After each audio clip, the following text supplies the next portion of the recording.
जय माता दी दोस्तों, हमारे धर्म ग्रंथ यूट्यूब चैनल पर आपका हार्दिक स्वागत है।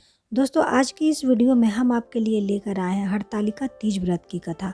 तो आइए सुनते हैं।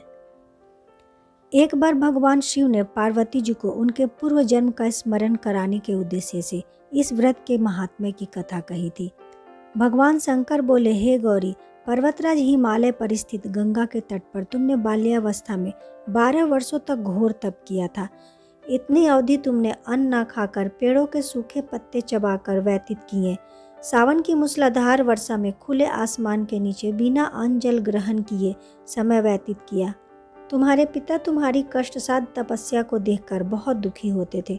एक दिन नारद जी वहां पधारे और उन्होंने कहा, गिरिराज, मैं भगवान विष्णु के भेजने पर यहाँ उपस्थित हुआ हूँ। आपकी कन्या ने बड़ा कठोर तप किया है, इससे प्रसन्न होकर वे आपकी पुत्री से विवाह करना चाहते हैं। नारद जी की बात सुनकर गिरिराज अत्यंत प्रसन्न हुए और उन्होंने कहा कि यदि स्वयं भगवान विष्णु मेरी कन्या से विवाह करना चाहते हैं तो भला मुझे क्या आपत्ति हो सकती है। वे तो साक्षात ब्रह्म हैं। यह तो हर पिता की इच्छा होती है कि उसकी पुत्री सुख संपदा से युक्त पति के घर की लक्ष्मी बने। तुम्हारे पिता की स्वीकृति पाकर नारद जी विष्णु जी के पास गए और उनसे तुम्हारे ब्याह के निश्चित होने का समाचार सुनाया। मगर इस विवाह संबंध की बात जब तुम्हारे कान में पड़ी तो तुम्हें बहुत ही दुख हुआ। तुम्हारी एक सखी ने तुम्हारी इस मानसिक दशा को समझ लिया और उसने तुमसे इस दुख का कारण जानना चाहा। तब तुमने बताया, मैंने सच्चे हृदय से भगवान शिव शंकर का वरण किया है, किंतु मेरे पिता ने मेरा विवाह विष्णु जी से तय कर दिया। तुम्हारी सखी बड़ी ही समझदार और सूझबूझ वाली थी। उसने कहा, संकट के मौके पर धैर्य से काम लेना चाहिए। नारी के जीवन की सार्थकता इसी में है कि पति रूप में हृदय से जिसे एक बार स्वीकार कर लिया, जीवन पर्यंत उसी से निर्वाह करे। सच्ची आस्था और एक निष्ठा के समक्ष तो ईश्वर को भी समर्पण करना पड़ता है।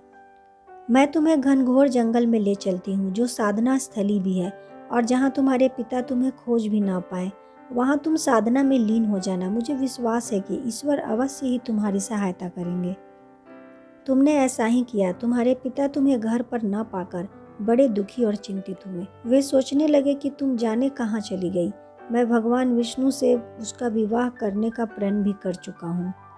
यही सब सोचकर गिरिराज ने जोर शोर से तुम्हारी खोज शुरू करवा दी। इधर तुम्हारी खोज होती रही और उधर तुम अपनी सखी के साथ नदी के तट पर एक गुफा में मेरी आराधना में लीन थी। भाद्रपद शुक्ल तृतीया को हस्त नक्षत्र था। उस दिन तुमने रेत के शिवलिंग का निर्माण करके व्रत किया। रात भर मेरी स्तुति के गीत गाकर जागी। तुम्हारी तपस्या से प्रसन्न होकर मैं तुम्हारे समक्ष प्रकट हुआ और तुमसे वर मांगने के लिए कहा। तब तुमने कहा कि मैं हृदय से आपको पति के रूप में वरण कर चुकी हूँ। यदि आप सचमुच मेरी तपस्या से प्रसन्न होकर यहाँ पधारे हैं तो मुझे अपनी अर्धांगिनी के रूप में स्वीकार कर लीजिए। तब मैं तथास्तु कहकर कैलाश पर्वत पर लौट आया। प्रातः होते ही तुमने पूजा की समस्त सामग्री को नदी में प्रवाहित करके अपनी सहेली सहित व्रत का पारणा किया। उसी समय अपने मित्र, बंधु व दरबारियों सहित गिरिराज तुम्हें खोजते खोजते वहां आ पहुंचे और तुम्हारी इस कष्टसाध्य तपस्या का कारण तथा उद्देश्य पूछा। तब तुमने कहा, मेरी इस तपस्या का उद्देश्य केवल यही था कि मैं महादेव को पति के रूप में पाना चाहती थी।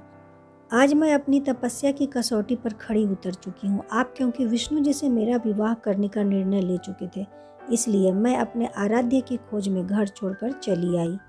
अब मैं आपके साथ इसी शर्त पर घर जाऊंगी कि आप मेरा विवाह विष्णु जी से ना करके महादेव जी से करेंगे।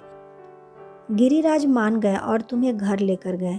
कुछ समय के पश्चात शास्त्रोक्त विधि विधान पूर्वक उन्होंने हम दोनों को विवाह सूत्र में बांध दिया। हे पार्वती, भाद्रपद की शुक्ल तृतीया को तुमने मेरी आराधना करके जो व्रत किया था, उसी के फलस्वरूप मेरा तुमसे विवाह हो सका। इसका महत्व यह है कि मैं इस व्रत को करने वाली कुंवारियों को मनोवांछित फल देता हूँ।